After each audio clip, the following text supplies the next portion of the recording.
Welcome to this episode of the Harpreet Singh show. ਤੁਹਾਡਾ ਮੇਰਾ ਸਾਥ ਹੁੰਦਾ ਹੈ ਮੰਡੇ ਟੂ ਫਰਾਈਡੇ ਸਵੇਰੇ 7 ਤੋਂ ਲੈ ਕੇ 8 ਵਜੇ ਤੱਕ, ਮੰਡੇ ਟੂ ਥਰਸਡੇ ਰਾਤ ਨੂੰ 10 ਤੋਂ ਲੈ ਕੇ 11 ਵਜੇ ਤੱਕ, ਅਤੇ ਸੈਟਰਡੇ ਨੂੰ 2 ਵਾਰੀ ਸਾਂਝ ਪਾਉਂਦੇ ਹਾਂ, ਦੁਪਹਿਰ 2 ਤੋਂ ਲੈ ਕੇ 3 ਵਜੇ ਤੱਕ ਅਤੇ ਰਾਤ 8 ਤੋਂ ਲੈ ਕੇ 9 ਵਜੇ ਤੱਕ। ਅੱਜ ਦੇ ਸੈਗਮੈਂਟ ਵਿੱਚ ਅਸੀਂ ਤੁਹਾਡੀ ਮੁਲਾਕਾਤ ਕਰਵਾਉਣ ਜਾ ਰਹੇ ਹਾਂ ਆਨਰੇਬਲ ਮਿਨਿਸਟਰ ਟਰੀਸਾ ਵਾਟ ਨਾਲ। Teresa what minister of international trade, Asia Pacific ਅਤੇ ਮਲਟੀਕਲਚਰਲਿਜ਼ਮ ਹਨ ਅਤੇ ਹਾਲ ਹੀ ਵਿੱਚ ਇਹ ਪਹਿਲੀ ਵਾਰ ਮਿਨਿਸਟਰ ਬਣਾਏ ਗਏ ਨੇ। ਆਓ ਅੱਜ ਇਹਨਾਂ ਨਾਲ ਮੁਲਾਕਾਤ ਕਰਾਉਣੇ, ਤੁਹਾਡੀ ਤੇ ਜਾਣਕਾਰੀ ਲੈਂਦੇ ਹਾਂ ਕਿ ਇਹਨਾਂ ਦੇ ਮਨ ਵਿੱਚ ਕੀ ਕੁਝ ਹੈ ਜਿਸ ਨਾਲ ਕਿ ਇਹ ट्रेड ਨੂੰ प्रमोट करना चाहते हैं तो खास तौर पर मल्टीकल्चरलिज्म ने। Welcome to the program. Good evening, Harpreet, and good evening to your audience. Thank you very much. It's a pleasure having you. It's a pleasure having you in your program. Well, it's a pleasure for me because when I landed in Canada, you were the first employer who gave me the job at Channel M, I remember. Actually, I was very impressed with your resume and your working experience. That's why I was so pleased that you came along and I hired you as an anchor, but I was extremely disappointed when you handed in your resignation letter. But now here you are, you're hosting a Life program moves on. of your own, and I'm so pleased to learn about that. Yeah. Thank you, and congratulations for becoming the minister. Yeah, thank you. So Minister, we'd like to start off with a little bit about yourself. You have been in the field of journalism for a long time. So a little bit about your achievements in this media field and what prompted you to jump into the political field. It might be too long a story, but I just try to sum up as much as I can. I emigrated to Canada, to British Columbia, in particular to Vancouver in 1989, and I came here with my family. My daughter is just at the age of 8. I came here because I want a better future, political future at that time for my daughter, for her education, and since then I have no regrets, never looking back, because Canada is such a great country, in particular British Columbia. And actually, my husband and I were classmates in university, and he was always very actively involved in community work, in student movement, and I'm just the other way around. I'm a straight A student, just focusing on my study all the time. Right. And my husband is always very critical of me being just doing one thing at a time, being a good student, being a good employee, but really never spend time going to the community. It's because I want to do everything that I'm doing perfect. Right. So, I'm just telling you a little bit about the history of my husband. Unfortunately, my husband was struck with cancer in 2003, and at that time, actually, we were told that he had only 1 year to live. But thank God, because of my love and care, because of his will to live on, so he managed to extend his lifespan for 8 years. And he passed away in 2011. During those 8 years that he was sick, we have a lot of interaction with one another. And he always told me that, Teresa, once you have time, please make sure that you contribute yourself back to the community, especially to BC and to Canada, because we feel so grateful about what we have got from this country. My elderly parents also emigrated here together with us. So when Liberal Party approached me, way back last year I think at the end of November, I thought that the calling must be from heaven for my husband, that is really the opportunity for me to give back to the community, and that's why I make the decision to really quit my career. I have a good career. I was the president and CEO of a multicultural radio station for 10 years, and I've been doing a lot of good work for this TV, for the radio station, making a lot of money for my boss, and also we not only doing radio business, we also have a lot of transaction with China at that time. That's why I know Asia really well, because we also do a lot of other business with Asia. And I'm glad that now I'm appointed as this minister. That's wonderful. With the vast experience you have and your ability, that's why you were given this portfolio, not one but lots of portfolios. We'd like to start off with your international trade portfolio. Being a minister in this particular portfolio, what are you going to bring in? What is presently the trade with Asia, especially, and Asia Pacific Gateway is a major project which the Premier is also focusing upon. Why do you think that there is a need for British Columbia to think of expanding trade with the countries in Asia? Well, there's a lot of questions in your question that I try to answer according to your order. As a Minister of International Trade, my job is actually very simple. I try to connect BC with the world and to connect the world with BC. Right. Because BC is basically a natural resources rich province. And our livelihood is very much dependent on our trading opportunities. And that's why the Premier has a force at the insight to make this industry stand alone, because it used to be part of the Ministry of Job, Skill Training and Tourism. Right. And for such a big portfolio, it's difficult for the minister to really devote his or her time or effort into international trade. And because there's other jobs, skill training and tourism. And our Premier saw the opportunity for us, expressed in the next 50 to 100 years, especially in Asia Pacific, that it's necessary to have a really a designated minister. She or he can really devote all the time to really promote our trading opportunities to the whole world, and also to attract investment to our countries, to our BC. And I just want to emphasize that I'm also a Minister of International Trade, even though I'm responsible for Asia Pacific.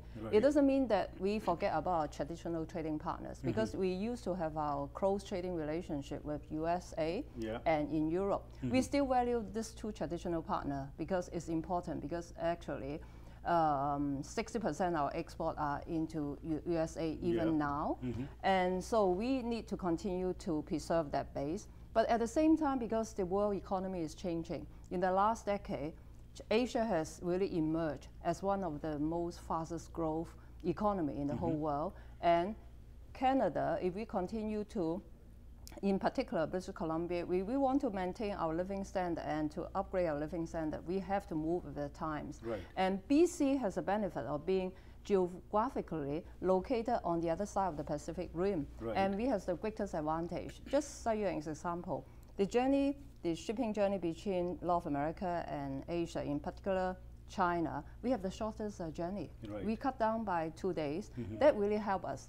And I think we have to give credit to the Liberal government that 10 years ago, we saw the opportunity in Asia. And our government already diversified our export market to China. At that time, India, I will talk about India later on. At that time, India, 10 years ago, had not really emerged as so competitive as China at that time. So we focus on China.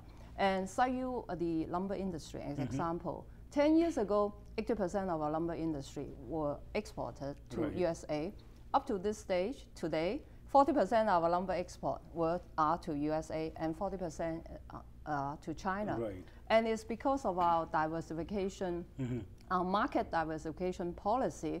It really helped us weather the storm in 2008 for the world recession, because the whole country, every province suffered a lot, because USA has been our strong, trading partner. Because of 2008, we know that USA suffered financially. And all of a sudden, our wood product, really the demand for our wood product dropped, because there's no construction of housing at all. Thank God, I have been talking to a lot of big lumber companies. They all gave credit to our government for having the foresight to diversify. Yeah, it's 10 years ago, and I just have a meeting with our FII. FII is Forestry Innovation Investment. It is our marketing, wood marketing agency for the BC provincial government. This FII is also under our ministry. So FII told us that because they set up an office in Shanghai and Beijing, almost 10 years ago, and they slowly build up, the reputation of BC wood product in China, and that's why now we managed to really penetrate into the China market. Absolutely, and because of the trade offices which opened up in China and India also, that also helped this government in diversifying and telling them that there is a lot of scope for trade between British Columbia and these countries. We'll continue with the discussion, Mr. We'll go for a small break, come back and learn more from you as to you're also going to go for some trade missions, and also especially being the Minister of Multiculturalism also, what do you intend to plan to bring forward in these particular fields? We'll come after this short break. So ਹੁਣ ਤੱਕ minister ਟਰੀਸਾ ਵਾਟ ਨੇ ਜਿਹੜਾ ਦੱਸਿਆ 1989 ਵਿੱਚ Canada ਵਿੱਚ ਆਏ ਸਨ, ਤੇ ਇਹਨਾਂ ਦਾ ਮੁੱਖ ਮਕਸਦ ਸੀ ਕਿ ਇਹਨਾਂ ਨੇ ਦੱਸਿਆ ਕਿ ਮੈਂ ਤਾਂ ਇੱਕ ਸਟ੍ਰੇਟ ਏ ਸਟੂਡੈਂਟ ਹੁੰਦੀ ਸੀ, ਬਾਹਰ ਮੇਰਾ ਕੋਈ ਬਹੁਤਾ ਇੰਟਰਸਟ ਨਹੀਂ ਹੁੰਦਾ ਸੀ, ਲੇਕਿਨ ਇਹਨਾਂ ਦੇ ਜਿਹੜੇ ਹਸਬੈਂਡ ਸਨ ਉਹ ਕਾਫੀ ਆਊਟਗੋਇੰਗ ਸਨ, ਪਰ ਉਹਨਾਂ ਦੀ 2011 ਦੇ ਵਿੱਚ ਮੌਤ ਹੋ ਗਈ। ਲੇਕਿਨ ਇਹਨਾਂ ਨੇ ਪੋਲਿਟਿਕਸ ਵਿੱਚ ਇਸ ਕਰਕੇ ਜੰਪ ਕਰਨ ਦਾ ਸੋਚਿਆ ਕਿਉਂਕਿ ਉਹ ਚਾਹੁੰਦੇ ਸਨ ਕਿ ਕਮਿਊਨਿਟੀ ਨੂੰ ਕੁਝ ਵਾਪਸ ਦਿੱਤਾ ਜਾਵੇ। ਇਹ ਬੜੇ ਸਕਸੈਸਫੁਲ ਮੀਡੀਆ ਦੇ ਫੀਲਡ ਵਿੱਚ ਰਹੇ ਨੇ, ਪਰ ਇਹਨਾਂ ਨੇ ਕਿਹਾ ਕਿ ਮੈਂ ਕਮਿਊਨਿਟੀ ਨੂੰ ਵਾਪਸ ਦੇਣ ਵਾਸਤੇ ਹੀ ਇਸ ਕਰਕੇ ਮੀਡੀਆ ਦੇ ਛੱਡ ਕੇ ਮੈਂ ਪੋਲਿਟਿਕਸ ਵਿੱਚ ਆਈ ਤਾਂ ਕਿ ਕਮਿਊਨਿਟੀ ਨੂੰ ਕੁਝ ਦੇ ਸਕਾਂ। ਨਾਲ ਹੀ ਐਸ ਇੰਟਰਨੈਸ਼ਨਲ ਟ੍ਰੇਡ ਮਿਨਿਸਟਰ ਇਹਨਾਂ ਦਾ ਕਹਿਣਾ ਹੈਗਾ ਕਿ ਅਸੀਂ ਜਿਹੜੇ ਸਾਡੇ ਪੁਰਾਣੇ ਸਾਥੀ ਨੇ ਜਿਵੇਂ ਕਿ ਯੂਨਾਈਟਿਡ ਸਟੇਟਸ ਅਤੇ ਯੂਰਪ, ਉਹਨਾਂ ਨੂੰ ਅਸੀਂ ਸਾਈਡਲਾਈਨ ਨਹੀਂ ਕਰ ਰਹੇ, ਲੇਕਿਨ ਜਿਹੜੀਆਂ ਨਵੀਆਂ ਓਪਰਚੁਨਿਟੀਜ਼ ਨੇ ਉਹਨਾਂ ਨੂੰ ਲੱਭਣ ਵਾਸਤੇ ਅਸੀਂ ਏਸ਼ੀਆ ਪੈਸੀਫਿਕ ਵਾਲੇ ਪਾਸੇ ਧਿਆਨ ਦੇ ਰਹੇ ਹਾਂ। ਗੱਲਬਾਤ ਚੱਲਦੀ ਰਹੇਗੀ, ਵੇਖਦੇ ਰਹੋ the Harpreet Singh show.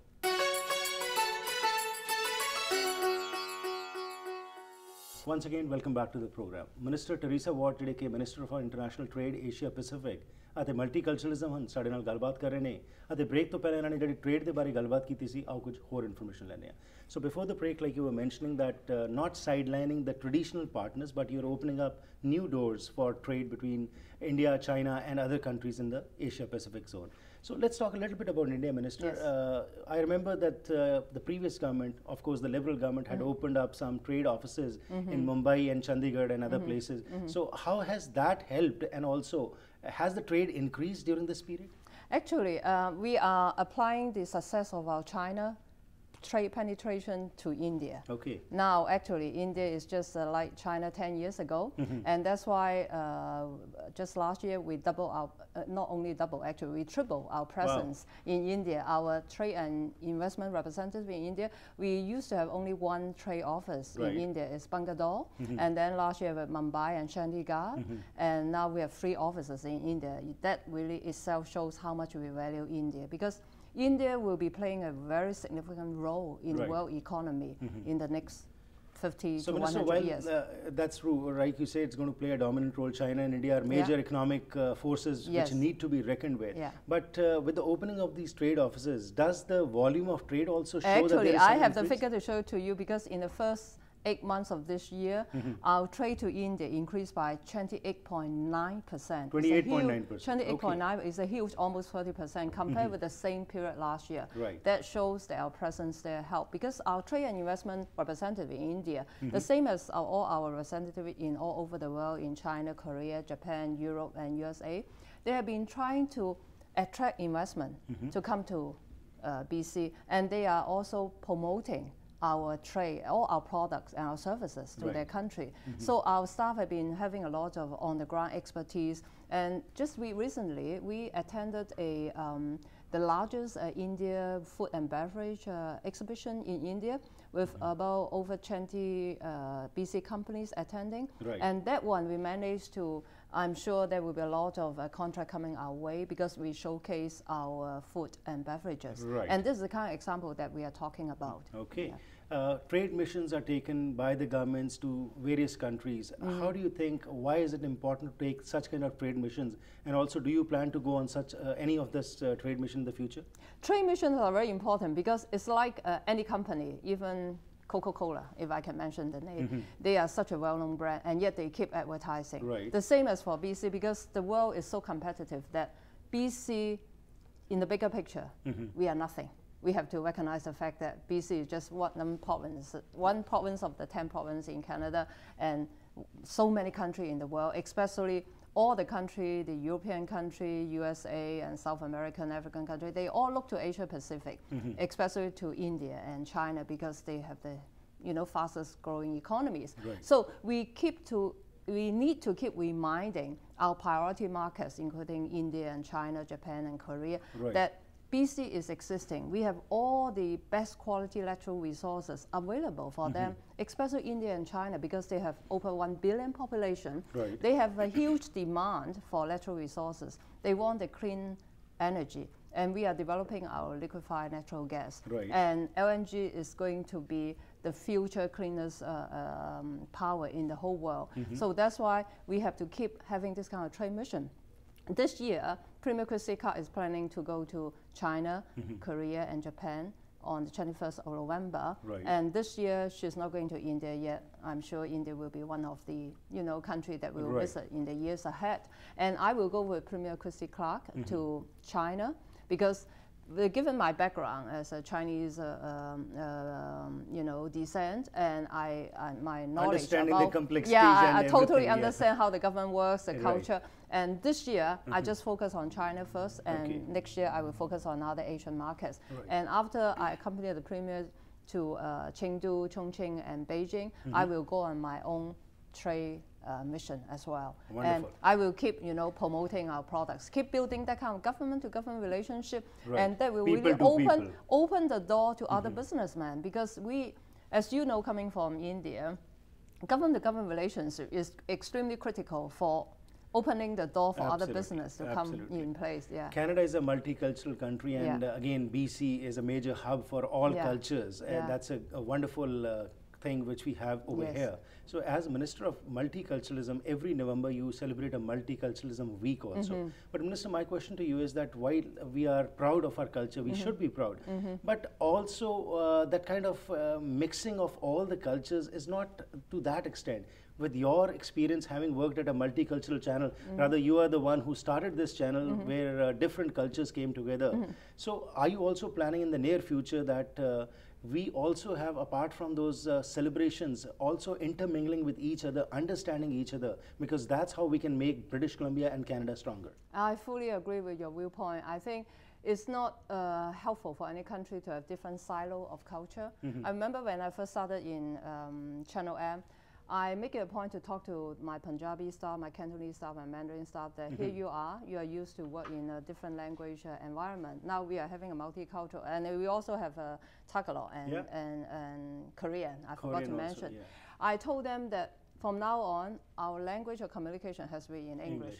Even though Chinese is my mother tongue, I feel more comfortable speaking my mother tongue. I said, no, we can't do that. You don't want any miscommunication. You don't want any misperception, because if say, Harpreet, you're talking to a colleague in Punjabi, I will start thinking, are you talking about me? You know, you can't help having that kind of thinking. So in order to facilitate the communication, English has to be the universal language. The same as what you suggested to our multiculturalism. I think we need to really promote different culture to the whole community and within the different cultural community as well. That's how we can get Canada to be a real multicultural community. And the Multiculturalism Week that you are talking about in November, this is a week to celebrate the contributions that multicultural community have for the bigger community, and also to pay respect to multicultural communities. And in addition to continue to promote multiculturalism, I'm thinking of including the multicultural business community into this file, because I'm having this file of international trade, Asia Pacific, and multiculturalism. And being an immigrant myself, I think we have a lot of talents, business talents, because we all have our personal, cultural, community, business, and government relationship with our country where we came from. So if we can get all these business talents from different diverse communities to get together to exchange that kind of experience, then we can contribute to our economy as well. There's no doubt about it. There's much more to talk, and when you come back from your trade mission, and as we go along, we'll be having you more over here so that whatever work is being done by your ministry, the people come to know and there is a better relation. Thank you very much for your time. It was a pleasure having you. It's my pleasure. Thank you. Teresa Wat ने जो गलबात की थी जी, इस ਵਿੱਚ ਇਹਨਾਂ ਨੇ ਕਿਹਾ ਕਿ ਜਿਹੜੇ ਟ੍ਰੇਡ ਮਿਸ਼ਨਸ ਖੋਲੇ ਗਏ, ਜਿਹੜੇ ਲੈ ਕੇ ਜਾਂਦੇ ਨੇ, ਉਸ ਦਾ ਮੁੱਖ ਮਕਸਦ ਹੁੰਦਾ ਹੈ ਕਿ ਲੋਕਾਂ ਦੇ ਵਿਚਕਾਰ ਅਤੇ ਸਰਕਾਰਾਂ ਦੇ ਵਿਚਕਾਰ ਜਿਹੜਾ ਹੈ ਸੰਬੰਧ ਬਿਹਤਰ ਹੋਣ, ਕਿਉਂਕਿ ਸਰਕਾਰਾਂ ਵਿਚਕਾਰ ਜੇਕਰ ਸੰਬੰਧ ਬਿਹਤਰ ਹੋਣਗੇ ਤਾਂ ਲੋਕ ਜਿਹੜੇ ਨੇ ਉਹਨਾਂ ਵਾਸਤੇ ਆਣਾ ਜਾਣਾ ਈਜ਼ੀ ਹੋ ਜਾਏਗਾ। ਨਾਲ ਹੀ ਇਹਨਾਂ ਨੇ ਕਿਹਾ ਕਿ 28.9% ਟ੍ਰੇਡ ਦਾ ਵੋਲਿਊਮ ਇੰਡੀਆ ਵਿੱਚ ਵਧਿਆ ਪਿਛਲੇ 8 ਮਹੀਨਿਆਂ ਦੇ ਵਿੱਚ ਐਜ਼ ਕੰਪੇਅਰ ਟੂ 2012। ਨਾਲ ਹੀ ਇਹਨਾਂ ਨੇ ਕਿਹਾ ਕਿ ਮਲਟੀਕਲਚਰਲਿਜ਼ਮ ਹਫਤਾ ਜੋ ਮਨਾਇਆ ਜਾਂਦਾ ਨਵੰਬਰ ਵਿੱਚ, ਉਸ ਦਾ ਮਕਸਦ ਹੈ ਕਿ ਅਸੀਂ ਸੈਲੀਬ੍ਰੇਟ ਕਰੀਏ ਆਪਣੀ ਅਚੀਵਮੈਂਟਸ ਨੂੰ, ਤੇ ਨਾਲ ਹੀ ਇਹਨਾਂ ਨੇ ਕਿਹਾ ਕਿ ਜਿਹੜੇ ਵੱਖਰੇ ਵੱਖਰੇ ਲੋਕ ਨੇ ਜਿੱਥੇ ਉਹਨਾਂ ਨੂੰ ਮਾਣ ਹੋਣਾ ਚਾਹੀਦਾ ਆਪਣੇ ਕਲਚਰ ਦੇ, ਪਰ ਨਾਲ ਹੀ ਸਾਨੂੰ ਇੱਕ ਦੂਸਰੇ ਵਿੱਚ ਸਮਾਉਣਾ ਵੀ ਚਾਹੀਦਾ ਹੈ ਤਾਂ ਕਿ ਅਸੀਂ ਬ੍ਰਿਟਿਸ਼ ਕੋਲੰਬੀਆ ਨੂੰ ਹੋਰ ਸਟਰੋਂਗ ਬਣਾ ਸਕੀਏ। ਅਸੀਂ ਮਿਨਿਸਟਰ ਨੂੰ ਇਹ ਵੀ ਕਿਹਾ ਕਿ ਅਖੀਰ ਦੇ ਵਿੱਚ ਕਿ ਆਉਣ ਵਾਲੇ ਸਮੇਂ ਵਿੱਚ ਵੀ ਤੁਹਾਨੂੰ ਇੱਥੇ ਜ਼ਰੂਰ ਅਸੀਂ ਚਾਹਾਂਗੇ ਕਿ ਆਓ ਤਾਂ ਕਿ ਜੋ ਕੁਝ ਤੁਸੀਂ ਕਰ ਰਹੇ ਹੋ ਉਸ ਦੇ ਬਾਰੇ ਲੋਕਾਂ ਨੂੰ ਪਤਾ ਚੱਲ ਸਕੇ।